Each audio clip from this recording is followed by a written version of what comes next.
UP में 11 जिलों में पहले फेज में करीब 61% वोटिंग हुई है। सबसे ज्यादा 59% हुआ है शामली में, तो सबसे कम 53% गाजियाबाद में मतदान हुआ।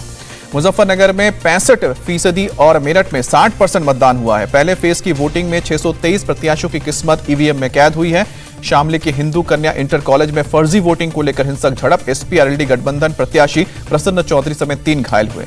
यूपी में फर्स्ट फेज के चुनाव पर सीएम योगी आदित्यनाथ ने ट्वीट किया, कहा कि पहला चरण शांतिपूर्वक खत्म हुआ, लोगों ने बढ़ चढ़कर वोटिंग की। सीएम योगी आदित्यनाथ ने कहा कि इस मतदान से नए उत्तर प्रदेश की नींव और मजबूत होगी। ईवीएम में गड़बड़ी पर बोले एसपी प्रमुख अखिलेश यादव, चुनाव आयोग को पहले इसका ध्यान रखना चाहिए ताकि रुकावटें ना आए। पहले फेज की वोटिंग के बाद केंद्रीय मंत्री संजीव बालियान का बयान, अखिलेश को कहा नया किसान। उत्तराखंड के अल्मोड़ा में आज दोपहर 12 बजे पीएम मोदी की फिजिकल रैली, जनता को करेंगे संबोधित। दोपहर 2:25 पर यूपी के कासगंज, एटा और फर्रुखाबाद में पीएम मोदी की वर्चुअल रैली, 7 विधानसभा सीटों पर मतदाताओं को संबोधित करेंगे। सीएम योगी आदित्यनाथ आज शाहजहांपुर, बदायूं और कासगंज में प्रचार करेंगे। 11 बजे से शुरू होगी रैली। सबसे पहले शाहजहांपुर में रैली को करेंगे संबोधित। 12:15 बजे बदायूं में चुनाव प्रचार करेंगे। दोपहर 1:30 बजे सीएम योगी कासगंज में करेंगे चुनाव प्रचार, मतदाताओं को करेंगे संबोधित। यूपी के बरेली और शाहजहांपुर में आज अमित शाह की रैली होगी। दोपहर 12 बजे से शुरू होगी जनसभा। बरेली में 2 जगहों पर करेंगे चुनाव प्रचार। दोपहर 3:15 बजे शाहजहांपुर में रैली। यूपी के चुनावी दंगल में आज अखिलेश यादव और जयंत चौधरी की रैली। सुबह 11:30 बजे रामपुर मनिहारन में करेंगे प्रचार। दोपहर 2:30 बजे नाकुड़ विधानसभा में जनसभा को संबोधित करेंगे, उम्मीदवारों के लिए वोट मांगेंगे। यूपी चुनाव में गजेंद्र सिंह शेखावत ने किया 300 पार का दावा, बोले कि बीजेपी और गठबंधन के बीच मुकाबला, कांग्रेस रेस से बाहर। उत्तराखंड से पीएम मोदी का अटैक, कांग्रेस ने हमेशा सेना पर सवाल उठाए, शहीदों का अपमान किया। पीएम ने कहा कि सत्ता मिलते ही कांग्रेस का भ्रष्टाचार बेलगाम हो जाता है, परिवारवाद और वंशवाद को रोकना जरूरी। सहारनपुर से पीएम मोदी का विपक्ष पर करारा वार, कहा कि परिवारवादी पार्टी कर रही है खोखले वादे, यूपी को दंगा मुक्त करने वालों को वोट जरूरी। पीएम ने दंगों की याद दिलाई, बोले कि मुजफ्फरनगर में जो हुआ वो कलंक था, सहारनपुर में जो हुआ वो भी खौफनाक था। सीएम योगी ने यूपी की जनता को भय मुक्त जीवन की गारंटी दी, कहा कि मैं योगी हूं और मेरे भगवे पर घोटाले का एक भी दाग नहीं। बीजेपी अध्यक्ष जेपी नड्डा ने यूपी को दंगा और माफिया मुक्त सरकार देने का वादा किया, कांग्रेस को बताया भाई बहन की पार्टी। यूपी के रामपुर में प्रियंका गांधी का रोड शो, बोले कि गरीबी, महिलाओं और अत्याचार और महंगाई के मुद्दे पर वोट। उत्तर प्रदेश के लिए कांग्रेस की 9वीं लिस्ट आई, 33 उम्मीदवारों के नामों का ऐलान हुआ, 15 महिलाओं का नाम शामिल है। गोरखपुर शहर सीट से योगी के खिलाफ चेतना पांडे को टिकट, वाराणसी कैंट से राजेश मिश्रा को मैदान में उतारा गया है। बिजनौर में अखिलेश यादव का योगी सरकार पर पड़ा, कहा कि किसानों के मान सम्मान और हक के लिए एसपी-आरएलडी साथ आए हैं। अपना दल एस ने 96 से राहुल प्रकाश कुल और सौरतगढ़ से विनय वर्मा को उम्मीदवार बनाया। गोवा में आज जेपी नड्डा जनसभा को संबोधित करेंगे। शाम को 4 बजे मार्सेले में चुनाव प्रचार। शाम को 7 बजे कावले में करेंगे चुनाव प्रचार, मतदाताओं से करेंगे बातचीत। राहुल गांधी आज गोवा में करेंगे चुनाव प्रचार, मारगांव में प्रेस कॉन्फ्रेंस को संबोधित करेंगे। शाम को 4 बजे कचुरिम में करेंगे रैली। 5:15 बजे कोठुरिम में भी चुनाव प्रचार। गोवा के मापुस में पीएम मोदी की जनसभा, का हमारे लिए गोवा का मतलब सुशासन, अवसर और आकांक्षा। गोवा बीजेपी प्रभारी देवेंद्र फडणवीस का बयान, यहां आम आदमी पार्टी का कोई प्रभाव नहीं और ममता जी को सिर्फ अपनी चिंता। सीएम पुष्कर सिंह धामी ने 1 साल में 3 सिलेंडर मुफ्त देने का वादा किया, बेरोजगारों को हर महीने 3000 रुपए मिलेंगे। एमपी के सीएम शिवराज सिंह चौहान ने कांग्रेस को केकड़ों की पार्टी बताया, बोले कि एक दूसरे की टांग पकड़कर खींच रहे हैं। हरिद्वार से राहुल गांधी का पीएम पर निशाना, कहा कि मुझे ईडी सीबीआई का डर नहीं, इसलिए मैं किसी की नहीं सुनता। राहुल गांधी का वादा, कांग्रेस की सरकार बनी तो 4 लाख नौकरियां और 5 लाख गरीब परिवारों को हर साल 40,000 रुपए देंगे। हरिद्वार में बोली मायावती, बीएसपी का एकमात्र पार्टी जो बिजनेसमैन के लिए नहीं करती काम। सीएम केजरीवाल की पत्नी और बेटी ने संभाला मोर्चा। पंजाब में आज भगवंत मान की जनसभा में शामिल होंगी।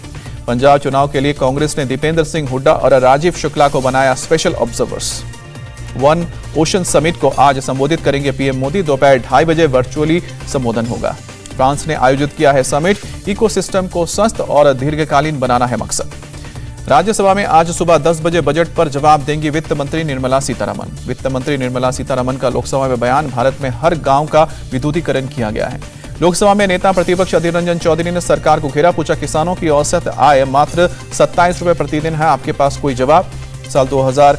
साल 1975 के बाद इसरो ने 129 भारतीय सैटेलाइट और 36 देशों के 342 सैटेलाइट को अंतरिक्ष में भेजा है।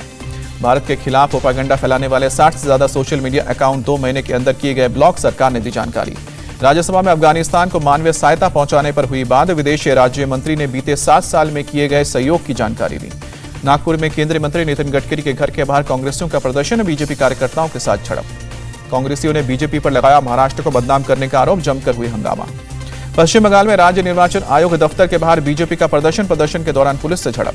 बीजेपी में निर्वाचन आयोग पर लगाया भेदभाव का आरोप, पुलिस ने की है प्रदर्शनकारियों की गिरफ्तारी। दिल्ली में बीजेपी में शामिल हुए द ग्रेट खली, कहा कि बीजेपी की नीति से प्रभावित होकर शामिल हुआ हूं। 11 अक्टूबर को होगा आरजेडी के नए राष्ट्रीय अध्यक्ष का चुनाव। राष्ट्रीय कार्यकारिणी की बैठक में हुआ फैसला। सोनिया गांधी ने 1.5 साल से नहीं भरा अपने घर का किराया, आरटीआई के जवाब से हुआ खुलासा। अकबर रोड स्थित कांग्रेस मुख्यालय का किराया भी 10 साल से नहीं दिया गया है। 2012 में आखिरी बार कांग्रेस ने दिया था किराया। मणिपुर में चुनाव की तारीखों में बदलाव, अब 28 फरवरी और 5 मार्च को डाले जाएंगे वोट। हवाई सेवा को लेकर केंद्रीय मंत्री ज्योतिरादित्य सिंधिया का बयान, कोरोना कंट्रोल के साथ व्यवस्था को किया जाएगा आसान। राष्ट्रपति कोविंद ने एमपी, मद्रास, उड़ीसा और आंध्र प्रदेश के हाईकोर्ट में की 17 जज की नियुक्ति। जस्टिस मुनीश्वर नाथ भंडारी मद्रास हाईकोर्ट के चीफ जस्टिस नियुक्त किए गए हैं। राष्ट्रपति भवन के मुगल गार्डन को आम लोगों के लिए 12 फरवरी से 16 मार्च तक खोला जाएगा। एडवांस ऑनलाइन बुकिंग से ही मिलेंगी एंट्री। रक्षा मंत्री राजनाथ सिंह का हैदराबाद दौरा, स्टैच्यू ऑफ इक्वालिटी के दर्शन के लिए पहुंचे। भगौड़े कारोबारी विजय माल्या के खिलाफ अवमानना का मामला सुप्रीम कोर्ट में 24 फरवरी तक सुनवाई स्थगित हुई है। 2 हफ्ते में पेश होने का आदेश हुआ है। हिजाब के मामले में कर्नाटक हाईकोर्ट में सोमवार को फिर सुनवाई। अगली सुनवाई तक कोई धार्मिक पोशाक नहीं पहनेगा। सोमवार तक हिजाब पहनकर क्लास नहीं आएंगी लड़कियां। कर्नाटक हाईकोर्ट ने स्कूल और कॉलेजों को फिर से खोलने का आदेश दिया। कर्नाटक में सोमवार से लगेंगी 9वीं और 10वीं की क्लास। पीयू कॉलेज और डिग्री कॉलेज के खुलने पर सरकार बाद में लेगी फैसला। हाईकोर्ट के अस्थायी आदेश पर बोले शिक्षा मंत्री बीसी नागेश, पुराने एक्ट के तहत स्कूलों में ड्रेस कोड लागू करने का अधिकार है। सुप्रीम कोर्ट का हिजाब विवाद पर सुनवाई से इनकार, कहा कि अभी हाईकोर्ट में मामला है, नहीं दे सकते कोई दाखिल। हिजाब विवाद पर पीएम मोदी का इशारों में अटैक, कहा कि कुछ लोग मुस्लिम बहनों को बरगला रहे हैं। वोट के ठेकेदार मुस्लिम बेटियों को हमेशा पीछे रखना चाहते हैं। असदुद्दीन ओवैसी ने हिजाब पहनने से रोकने के संविधान के खिलाफ बताया, पूछा कि स्कूल का ड्रेस कोड बड़ा या संविधान। हिजाब विवाद पर आरएसएस नेता इंद्रेश कुमार का बयान, कुछ चरमपंथियों ने की देश और इस्लाम को बदनाम करने की कोशिश। कर्नाटक में हिजाब विवाद को लेकर तनाव बरकरार, पुलिस ने निकाला फ्लैग मार्च। लखीमपुर हिंसा के आरोपी और गृह राज्य मंत्री के बेटे आशीष मिश्रा को राहत मिली। इलाहाबाद हाईकोर्ट की लखनऊ बेंच से मिली बेल। जेल से आज बाहर आ सकते हैं आशीष मिश्रा। लखीमपुर खीरी के मामले में मिली है बेल। आशीष मिश्रा को बेल मिलने पर बरसे अखिलेश यादव, कहा कि आरोपी को सजा दिलाने में नाकाम रही योगी सरकार। जयंत चौधरी ने भी ट्वीट करके सरकार पर कसा तंज, क्या व्यवस्था, 4 किसानों को रौंदा, 4 महीने में जमानत। आशीष मिश्रा को बेल मिलने पर प्रियंका गांधी नाराज, कहा कि उन किसान परिवारों को न्याय मिलना चाहिए जिन किसानों को कुचला गया। ओपी राजभर ने बीजेपी पर निशाना साधा, आशीष मिश्रा को बेल देकर बीजेपी ब्राह्मण वोट हासिल करने की कोशिश कर रही है। आशीष मिश्रा की जमानत पर बोले यूपी के डिप्टी सीएम केशव प्रसाद मौर्य, न्यायिक प्रक्रिया में बीजेपी दखल नहीं देती।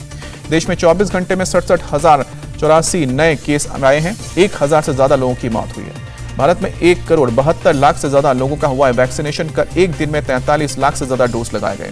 केरल, महाराष्ट्र, तमिलनाडु, कर्नाटक में कोरोना के 50,000 से ज्यादा एक्टिव केस। 11 राज्यों में 10 से 50,000 के बीच है एक्टिव केस।